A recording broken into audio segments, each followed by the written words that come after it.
Hello guys, reading book the sixth.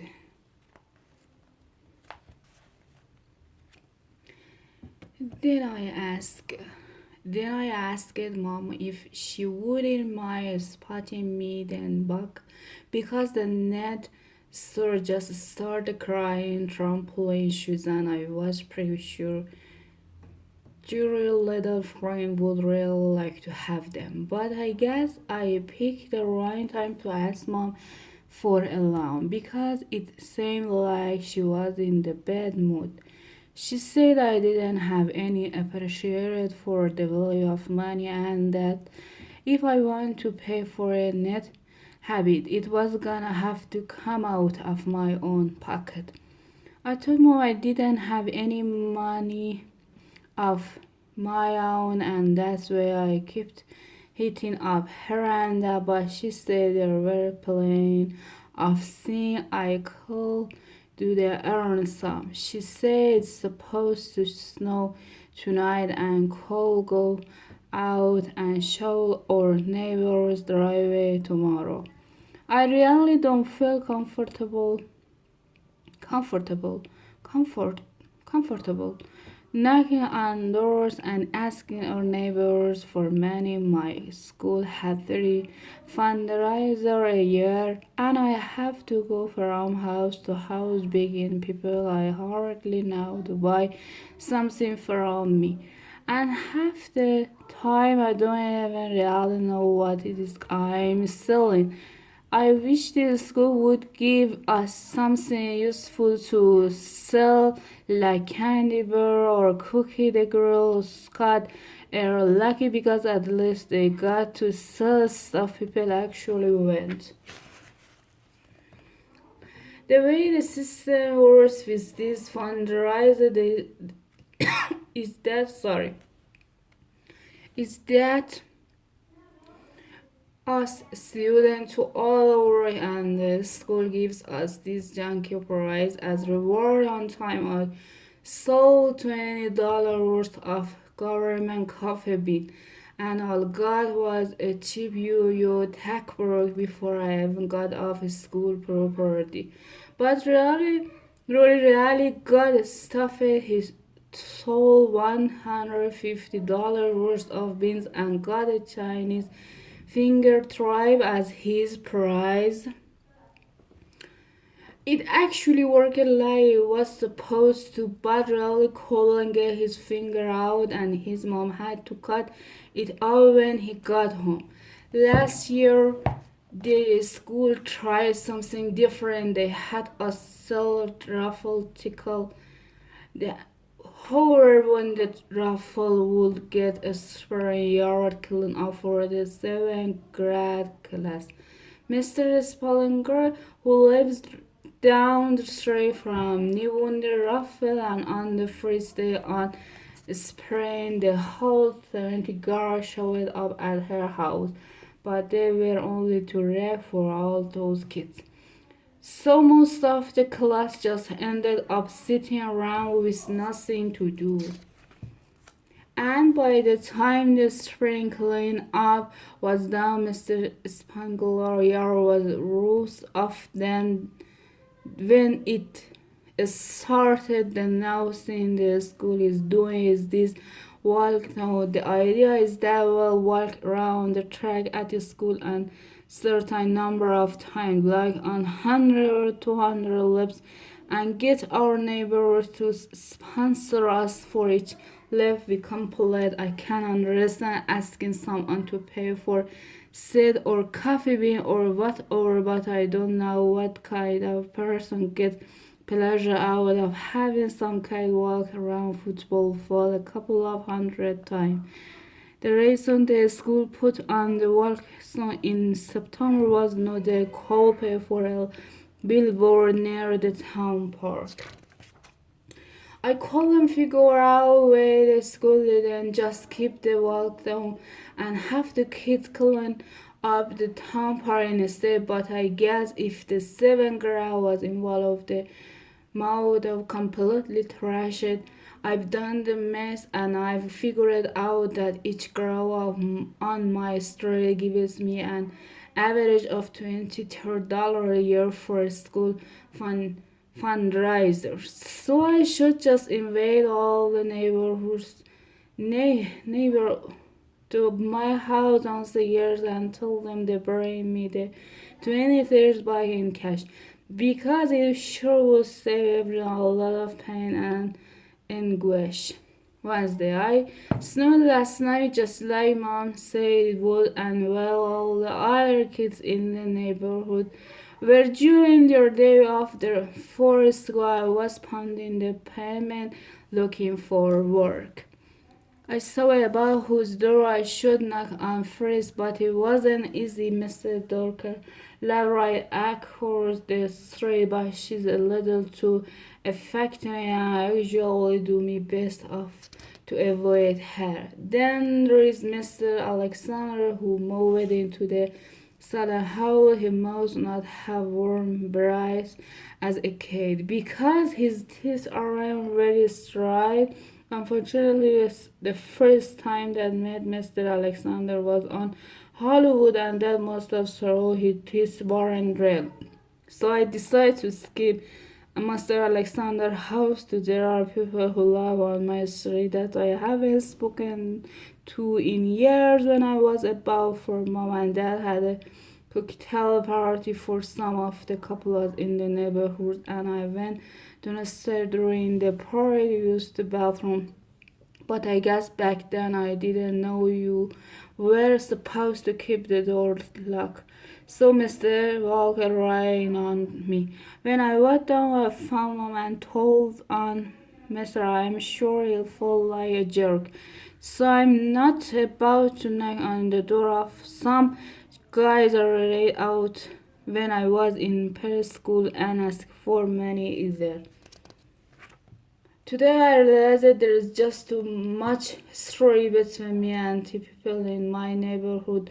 So I decided to go on straight over the parenting Lana Street afresh. I walked up to the house on the corner and knocked on the door, but I recognized the lady who answered. She was Mr. Malker, one of grandfriend from Bingo.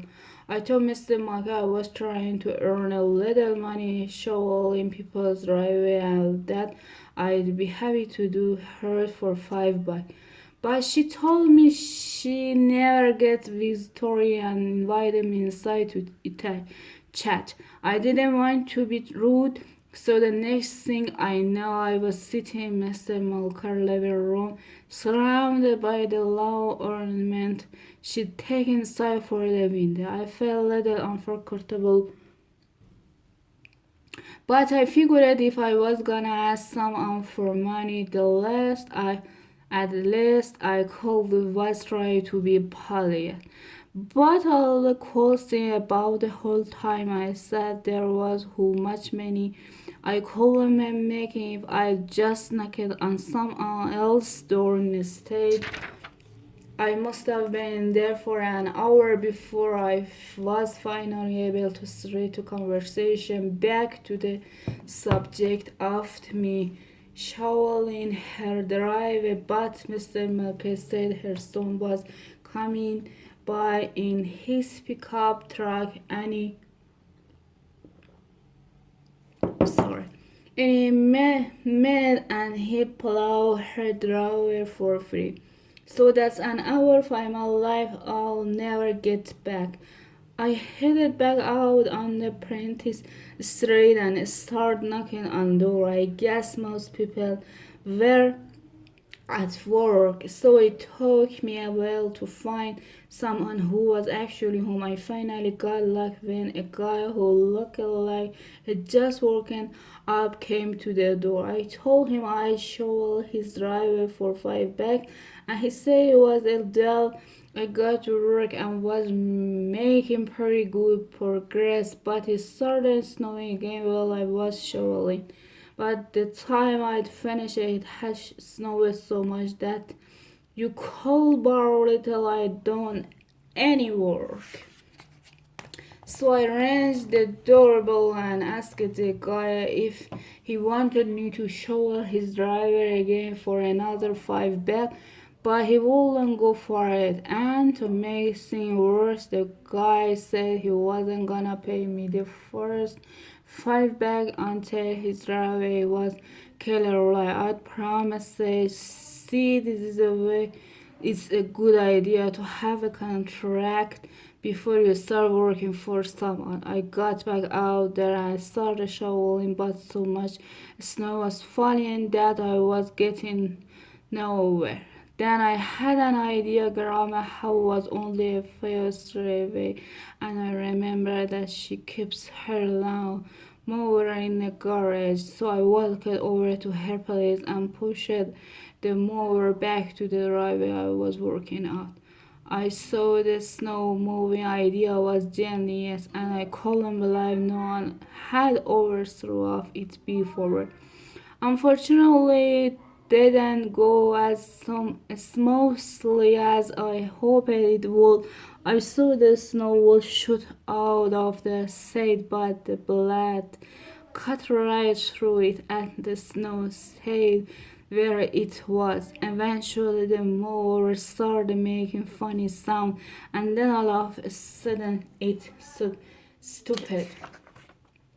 So I guess these things aren't really blade for cowboys. I pushed them over the ground and put it back in her garage. Hopefully it will thaw out before the summer rolled around. I still had his guy's driveway to deal with, but now the snow was really coming down and there was no way I was gonna spend the rest of my day working for 5 bucks. I needed a quick solution so I could move on.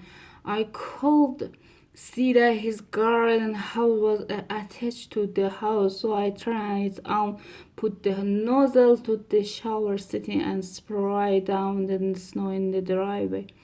It was great. The water molds the snow on contact, and I was crazy. Then I saw a sparkler leaning up against the house. I got an even better idea.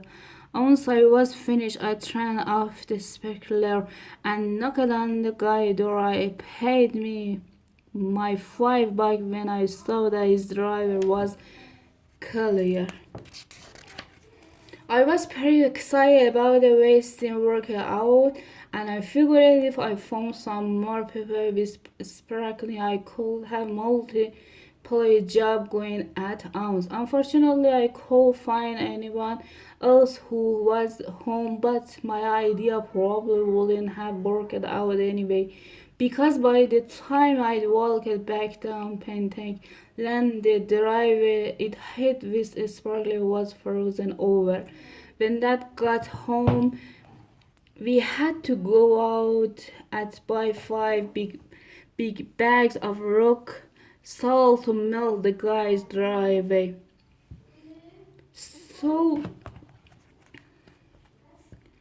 So now, instead of having money in my pocket for all my hard work, I am 20 buying the whole truth that wasn't too happy that I turned somebody driving into an ice skating rink yesterday, and he said he was disappointed in me for using poor judgment. That's the exact same phrase had used a few weeks ago when I structured up his car. It's all started when I won student of the week at a school. When you win student of the week, they give you a humper sticker that you can put on your family car. Then the bumper stick is pretty corny, but it was so cool to win it. I'm not sure why I'd win, but I think they just give it to everyone. Eventually, Franklin won Student of the Week this past Friday, and I'm guessing it was for not beating anyone for 5 days straight. Mom wanted to put my sticker on her car, but her bumper is so overcrowded that I knew it would just get lost under. So I asked Dad if I could put it on his car. Dad had recently bought a new car and I threw my student of the week sticker would look really sharp on his bumper. But that said, he didn't want to junk up his new car at first. I was disappointed, but I guess I could kind of understand where he was coming from. My family doesn't have anything that's really nice, and when that come home from the dealership with a sporty car, I was pretty surprised.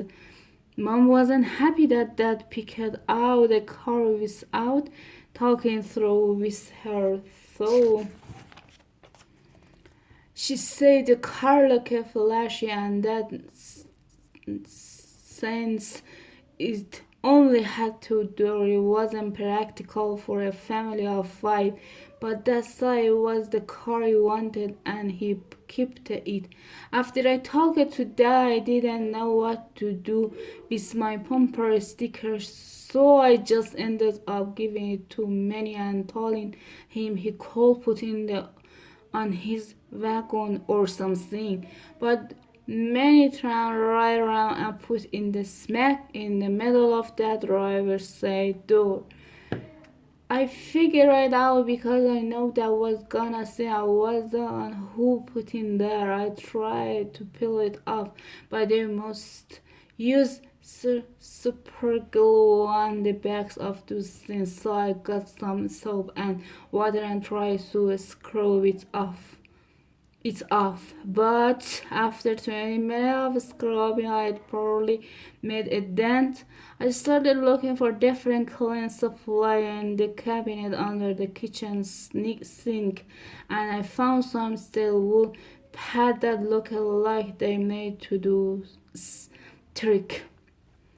The end reading to be continued.